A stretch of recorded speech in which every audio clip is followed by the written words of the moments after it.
Welcome to New Realities. You know, because there's more than one reality. My name is Alan Steinfeld, and on this program I'd like to explore the possibilities of who we are as an evolving, spiritually connected race on this planet. Spiritually connected? Brilliant. We're already head deep in woo-woo. Today's guest is someone who's devoted a lot of time and energy into explaining the process of this evolution, and he's the channel for Bashar. Darryl Anka is the guest, and he will be channeling Bashar, who is a consciousness from another time and space. From another time and space. Yeah, you heard that right. Darryl Anka asserts to be able to channel a multi-dimensional, futuristic being called Bashar into his body, who can then, as we're about to see, communicate with us.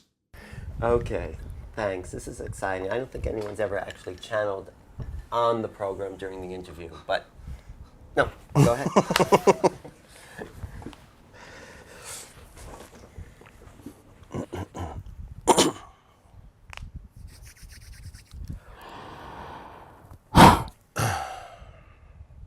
2 hours later.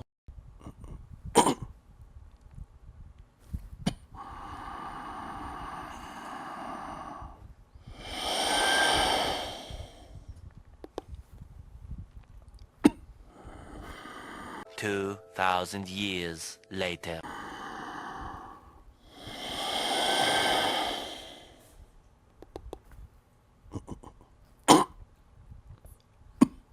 Okay, this goes on for ages, and it's awkward, boring, and in my case, damn infuriating. And so, for all our sakes, I'll skip it. I'll say good day to you this day of your time. How are you? Very good. Thank you so much for being here. It is our pleasure always to co-create these transmissions with each and every one of you. This is New Age Channeling Debunked.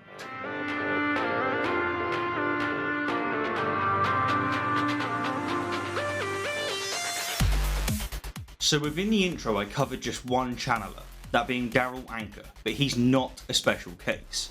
There are tens of thousands of people all over the world who claim to be able to channel all sorts of entities, including gods, goddesses, prophets, spirits, angels, demons, extraterrestrials, historical figures, a collective conscious, the elements, and indeed nature itself. In fact, before we move on, I want to give you a few more examples. Here's Barbara Marciniak pretending to be, channeling, a Pleiadian alien. Good afternoon. We are here, and once again, it is our great pleasure to be in your reality. And here's Daniel Scranton channeling the creators, so that they can inform us about the US presidential election. Yes.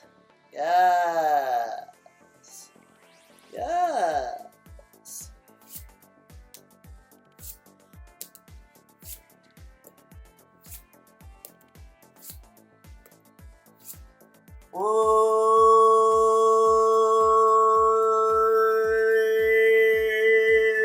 The next day. The election in the United States. Now, most of these channelers make an enormous amount of money from books, videos, lectures, and personal sessions, and this brings me to a somewhat facetious point that I'd like to make. Don't you think it's strange that these celestial, multi-dimensional beings need ridiculous amounts of paper that only have value to one species on one planet? Weird, right? I mean, on Anka's website alone, he has over 100 digital downloads that each net him between $10 and $40 per sale. He sells crystals for $200, and he makes $20 for each sale of his movie. And I've only just scratched the surface. Even Scranton, who has a measly 3.4k subs, charges $222 for 75 minutes of his time, $15 for his ebook, and $3,888 for a yearly membership. Seriously, these people are making bank. So beneath the facade, what exactly are channelers asserting? What are they claiming to be true? Well, it depends on the channeler. but they all, at the very least, assert that they can enter a state in which they can transmit information from another entity, that they're telepathic. But here's the thing, telepathy has never been demonstrated under controlled scientific conditions, not once. Not by shamans, witch doctors, theocrats or New Agers. It's got as much evidence in its favour as does the assertion that humans can levitate. None. And this is just the assertion of telepathy. Channelers make many more assertions on top of this hogwash. For example, watch how many assertions Anchor makes within the following sentence alone. The connection process, as I understand it, is kind of a telepathic contact. So there's the assertion that telepathy is both possible and that he can perform it. And what I've been trained to do is change the frequency of my own brainwaves. There's the assertion that the human brain has special frequencies and that he can deliberately change his frequencies, which are both utterly unfounded claims.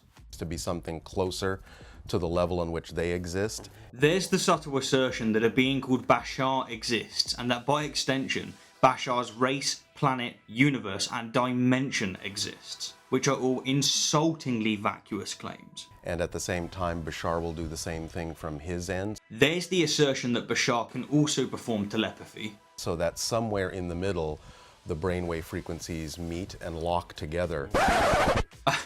I'm sorry, but if this bullshit doesn't stick in your throat, you'll swallow it all. This is a ridiculous assertion that, guess what, hasn't been remotely scientifically proven. And what you then get is his thoughts translating into the language that I obviously was raised to understand, which is English. He's not speaking, he's just sending thoughts, but I'm translating that because our wavelengths are synchronized. And there's the assertion that he can translate Bashar's language. Honestly, none of what Anchor just asserted is true. None of it. It's all hogwash. And no, I'm not being closed-minded. I'm actually caring about the truth of claims rather than if they just make me feel warm, fuzzy, and special. So if channeling doesn't have any science in its favour, what does it have? Why do people find it, and New Age mysticism altogether, so compelling? Well, like all religious phenomenon, it's due to the fact that we simply haven't biologically evolved to be a rational species.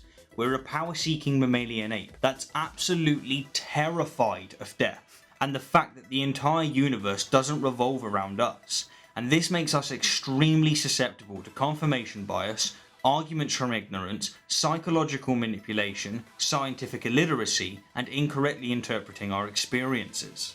For example, let's start with confirmation bias, the tendency to search for, interpret, favour and recall information that confirms our beliefs.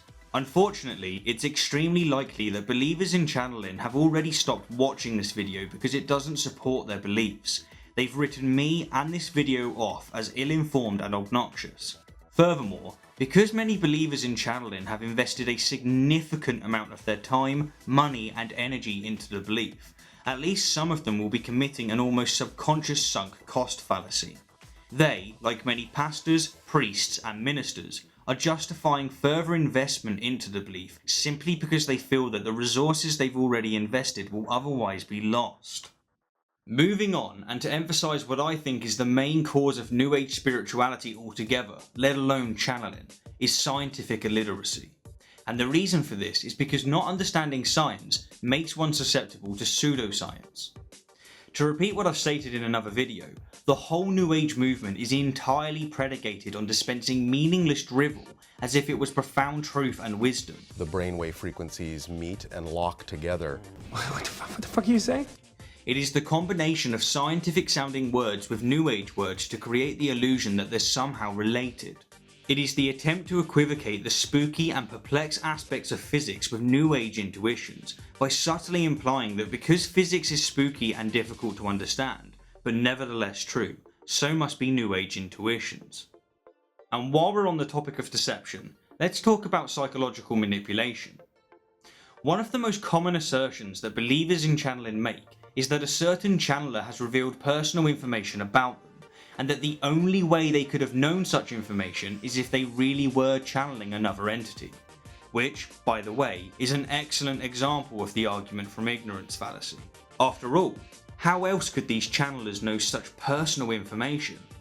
Well, to provide but two explanations, likewise to conjurers, stage performers and psychics, many channelers utilise hot reading and cold reading to dumbfound their audience. In both of these techniques, the reader reveals information about the person being read, such as their goals and dreams, where they were born, the vehicle they drive, or facts about one of their deceased relatives, with the difference being how each technique obtains and relays the information. In hot reading, the reader already knows the information before reading the client, through Facebook, etc., and simply acts as if she's being told the information by the channeled entity. While in cold reading, the reader makes Barnum statements, or highly probable guesses, based on an analysis of the client's body language, gender, race, age, clothing, hairstyle, religion and manner of speech, and then capitalises on the hits and quickly moves on from the misses, and the result is a deceived and convinced client. And finally, let's touch a little on personal experiences. When someone, such as myself, states that channeling is bullshit, very often those who have personally experienced channeling take that to mean that I'm saying that their experience is bullshit, that they didn't experience what they experienced, that they're a liar. But that's not what I'm saying. What I'm saying is that while I accept that they had their experience, I don't accept their interpretation of their experience, and the difference is paramount. Like it or not, there's a reason why anecdotal evidence is considered the weakest form of evidence. It's not reliable because we can, and often are, mistaken. Actually, I've changed my mind. This is the final point I want to make. Don't you find it peculiar that all of these channeled gods, spirits, aliens and multi-dimensional entities have not once contributed to science? They haven't given us any inventions, discoveries or cures for anything. All they've given us is wishy-washy, loose-weave assertions that are unfalsifiable, claims that can't be tested, and hence can't be proven false. It's strange, right? Or is it? If I wanted to make money from credulous people by pretending to have a telepathic connection with an extraterrestrial, I'd be damn sure that my assertions are unfalsifiable, because that way no one could prove me false and I'd be able to keep raking in the cash. Now, with all of this in mind, and especially the fact that there is no scientific evidence for telepathy, one must ask themselves, what is more likely? That the assertions of just a few of these channelers are correct, because they can't all be correct due to them contradicting one another. That these channelers are schizophrenic, or that these channelers are nasty, spineless charlatans who seek to build an empire on your gullibility. Occam's razor, along with science, suggests the latter. As always, thank you kindly for the view, and an extra special thank you to my wonderful patrons. You kick ass, guys, you really do.